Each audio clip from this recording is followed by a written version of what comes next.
Hello and welcome. Today I'm in the tier 10 US carrier, the Midway. Action stations. This is a bit of an older match because I had this time where I did pretty much only Grand Naval Battle event videos. I still had a lot of other matches that I played during the time which I hadn't made into videos, so I kinda want to go through many of those. Anyways, here I'm in the Midway against the Hakuryu. At this time, the Midway was definitely considered to be the weaker carrier, and I think it currently still is, by quite a bit. The main reason is that if you go full strike, you only have one fighter squadron, and the Hakuryu gets two, which means the Hakuryu can lock one of your squadrons, or your only squadron, with one of the fighter squadrons, and then strafe with the other one, and that will absolutely kill your fighter squadron, and you will end up losing in the fighter battle for most of the match, which just ends up meaning that it's a damage race, and the Hakuryu kind of wins that one. Anyways, this match is on the map Atlantic. There are many battleships on both teams, which is excellent for a Midway, because the Midway is deals with dive bombers a lot, so dive bombers are important. Reason why I said that our Yamato is turning away, it's a bit of a joke. I mean, I'm not entirely serious about it, but I would like them to go towards the enemy. I meet the Hakuryu's fighter squadron, so I'm gonna pull both of mine over. The issue with the Midway is that your single torpedo bomber squadron might get shot down by a battleship pretty much alone, or almost get shot down, and that's a really big issue, because you can only have one. The reason why I went forward with my Midway at first is that this enables me to launch planes a tiny bit closer. I would like to strike like something like the Tirpitz. Hit him with torpedo bombers or one dive bomber squadron, and then just set him on fire and or flounder or something like that. I don't think I should deal with this Fubuki at all. Let my friendly DDs deal with her. I think it would be a massive waste otherwise. I want to keep my fighters somewhere around my torpedo bombers, because I think currently it is more important to defend my first strike than it is to defend friendly ships, because friendly ships are rather well clustered together, so they should more or less be able to defend themselves. Not to mention, I mean, carriers have to be able to do something. And if the enemy fighters come and interrupt my strike, that negatively impacts me, whereas, friendly battleships taking damage does not negatively affect me, it negatively could affect the game. Anyways, this Tirpitz is turning away, which is a terrible idea, because, well, you can see what just happened. He lost half his HP because he turned away. If he had turned in, he would have taken like one, or maybe two. Anyways, because I had already done my strike, it's time to bring my fighters around, but unfortunately I was a bit late. The reason why it's important to strike down planes against Hakuryu is that look, that was a tiny moment too late. If I had been a tiny moment earlier, the torpedo bombers wouldn't have been able to even drop most of the torpedoes. The reason why it's important to take out these planes is that Hakuryu doesn't have as many replacements. So if you can remove them, well, that just mitigates the risk against the Hakuryu. And towards the end of the game, it's going to be rather important. Like, that's the main advantage the Midway has. Anyways, because I know the Tirpitz has used damage control party, I should be able to set him on fire. Although it's a bit late. Dealing with the other stuff took quite a while. But these dive bombers are incredible, so... As you could see, that was like 20,000 damage from dive bombers plus fires, so... That Tirpitz is very dead. Then again, it's a tier 8 battleship against tier 10 carriers who stayed completely alone, and against the torpedo bombers pretty much did the worst action possible. I don't want him to be able to strafe down my dive bombers, so that's why I fly around like this, because I know that my planes are faster than his, or at least comparable in speed, so it shouldn't be too bad. The enemies are clustering, which means that one of our DDs literally has sailed into the cap. Their cap, that is.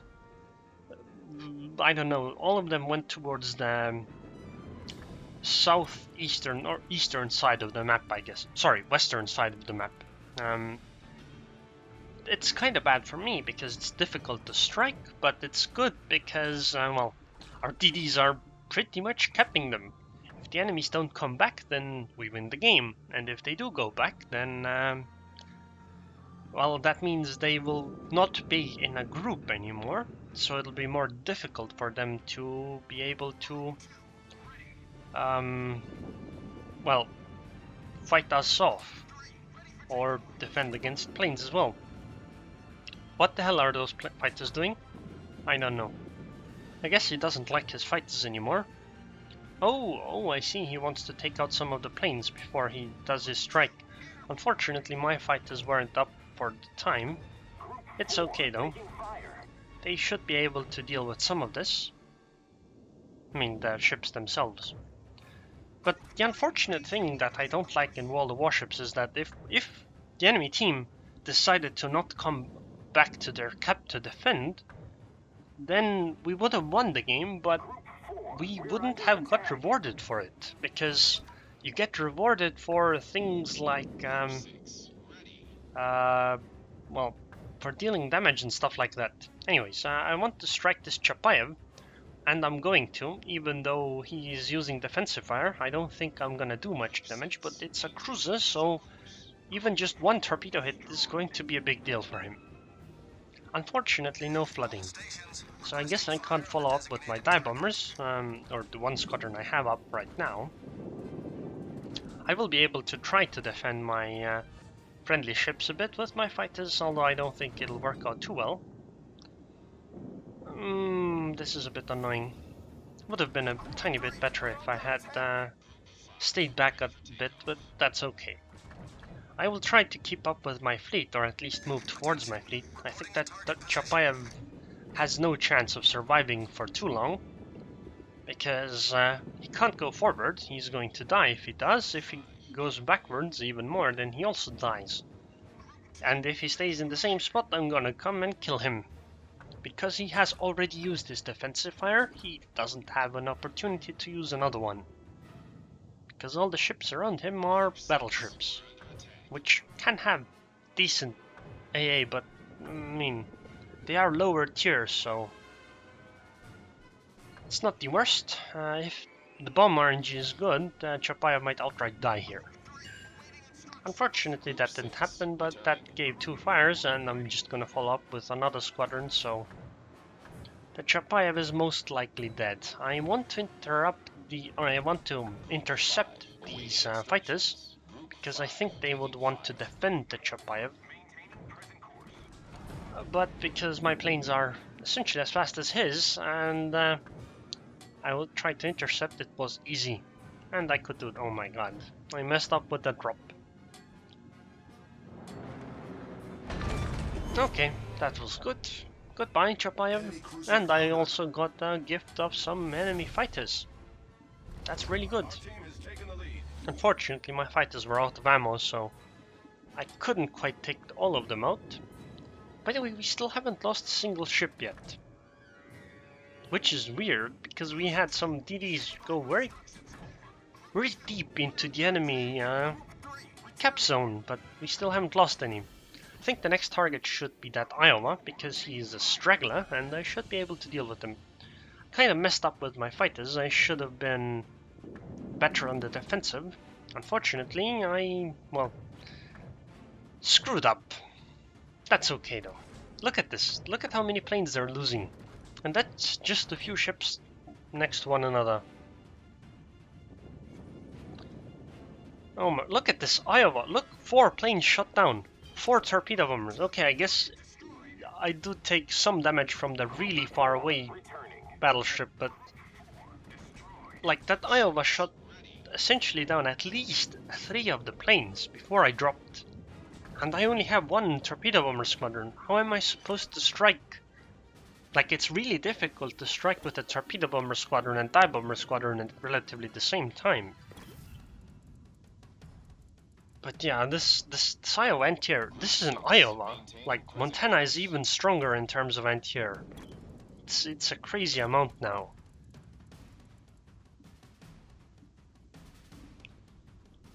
But I guess this is what carriers are like now. Or rather, battleships, I guess. Don't understand why somebody thinks this is flaming. I'm not blaming him. I'm just talking about the ship itself. I don't even care who's playing it, because anti-air is going to be the same regardless, especially if you just click on it. Which I think he did. Many players don't, but this guy most definitely did. Or he just got incredibly lucky RNG, which I don't think happened really. Because these results are more or less in line with what I have experienced at another time.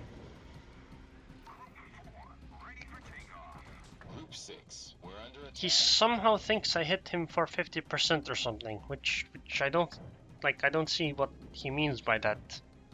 I only hit him with 1 torpedo. That's like no damage, considering the fact that it takes many minutes to do 1 strike. Not to mention he pretty much screwed himself by being caught out alone by just staying so far behind. Okay, I'm not really here to try to get that with this fight. This isn't here to kill the torpedo bomber, it's really here to kill that 1 fighter plane. And to defend against enemy fighters. I mean, yeah, enemy fighters. Oh my god, that anti-air already killing me. Waypoint reached. Destination reached. Standing by for instructions. Target destroyed. Group 4. Standing by for instructions. Over. Group 5. Well, I got him set on fire again, so that should do something. I don't think I can strike him with torpedo bombers again, because this time I would be in even more anti-air fire. I kinda screwed that strafing up, and now he reacts. Oh my god, this is terrible. Still killed 3 planes, probably because there was some lag and the planes weren't quite where the game showed them to me. That's why I kinda don't like the strafing thing. Oh, okay, this one was good. Because, you know, it's just 1 tiny different move and you suddenly lose all your planes. It's terrible. Doesn't seem like a very good mechanic. Like, it feels similar to, well, just getting your guns permanently destroyed. It's rather annoying. Anyways, Sayo should be, I mean, Yamato, what? Took 3 of those torpedoes and he still has 7,000 HP.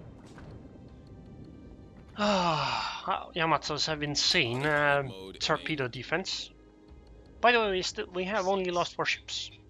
I mean, I've personally killed 2 of them, 2 enemies already. But then again, because there are so many battleships in this game, ships just tend to not die. I actually once had a match in Montana, I think, where most of the ships in the game were battleships. And we didn't lose a single ship in like 17 or 18 minutes. And enemies lost all of theirs. It was pretty crazy. Anyways, I'm gonna head back towards my cap because I am not certain where our DD is, where the enemy DD is. So I would like to be able to go back to defend the cap zone, even if I need to defend with my ship itself. It would be good enough.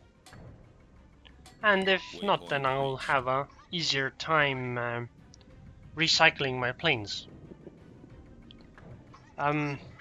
Friendlies want me to scout the cap as well, so I'm gonna try doing that, but it's kinda difficult because the Shimakaza has tiny air detection range, or air concealment range, I guess, which means that I have to be incredibly close to detect the Shimakaza. so it might not just work out. I don't understand why it is sometimes that when you attack and fighters lock your planes, the planes don't get panicked. Okay, we know where the enemy DD is, so it's okay, I don't need to scout that place anymore. But like you saw, the panic went down for a moment. I don't understand why that is, because sometimes it just allows me to do a strike without the enemy fighters being able to, well, affect it. And that's, I feel like that's a bug, but maybe it isn't, I don't know quite. I mean, it's a beneficial thing for carriers, definitely, but I don't think it should be that way. Anyways, I'm gonna try to catch the enemy fighters, and then just I pretty much have free reign on the enemy battleships still left anyway, because they are fairly isolated. They aren't like together next to one another, so damn, I didn't actually get a nice strafe off. That's unfortunate. It's okay. I don't really need to strafe that much. I just need to make sure I don't get strafed. Although I just did get strafed, but I wasn't paying any attention to it because I was doing the more important thing, which is to fight this Yamato. It's okay if I get strafed because, well, I have so many fighters left that it doesn't matter anymore. The Hakuryu is not going to deplane me. Well, I might get deplaned in terms of torpedo bombers though, but fighters, no. Just no. I have way too many of them still left, and I'm gonna try to set this Yamato on fire now.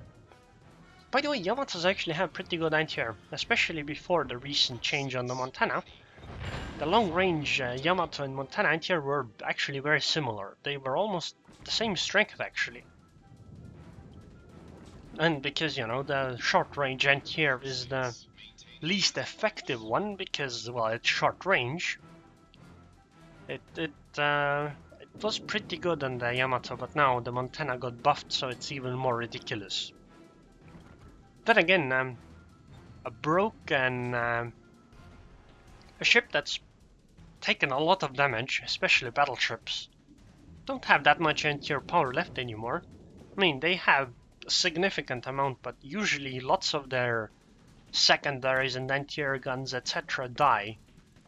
And what that means is that, because, you know, nobody actually takes the modules or anything like that to increase the health of secondaries or anti-air guns or similar. That might be a change in the future because of the fact that, well, modules changed in the latest patch. But at this point in this game, it wasn't the case yet. Anyways, we have pretty much won the game now. Well, probably quite a while ago actually, but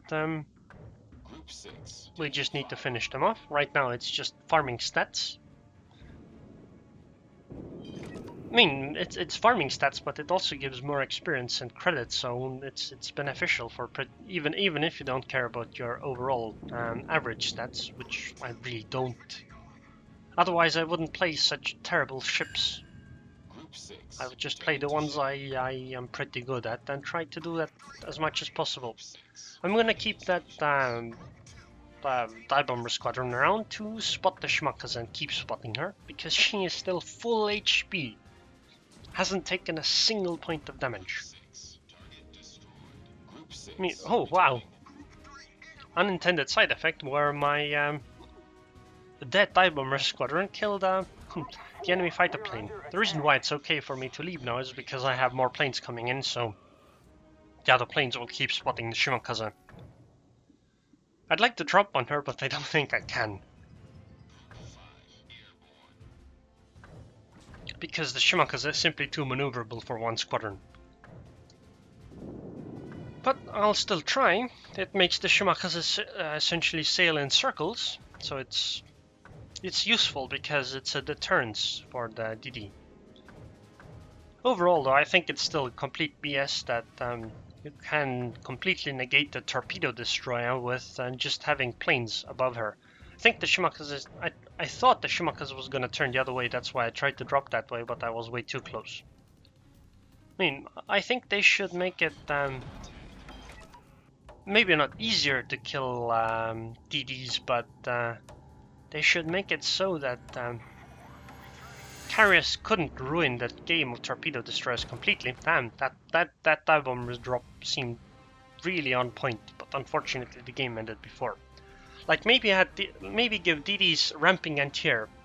But anyways, I had 15 torpedo hits, 30 bomb hits, 36 plane shot down, 205,000 damage. And I was number 1 by only 1800 experience. That's because there were so many battleships, 205,000 simply isn't enough. Oh well, whatever. But what I mean with ramping anti-air is that the longer the DD anti-air fires, the stronger the anti-air gets, like over time. And then just when there are no planes around, it ramps down again, or maybe only works against one specific squadron, so it would have to switch constantly, etc. Something like that. Something that would deter carriers from keeping planes above torpedo destroyers, or destroyers in general, for like minutes in a row. Because the DD just can't do anything. So, I don't know, I feel like something like that should be done. Anyways, 205,000 damage, good game, especially in the Midway. So anyways, if you guys enjoyed this video, then please subscribe, and thanks for watching.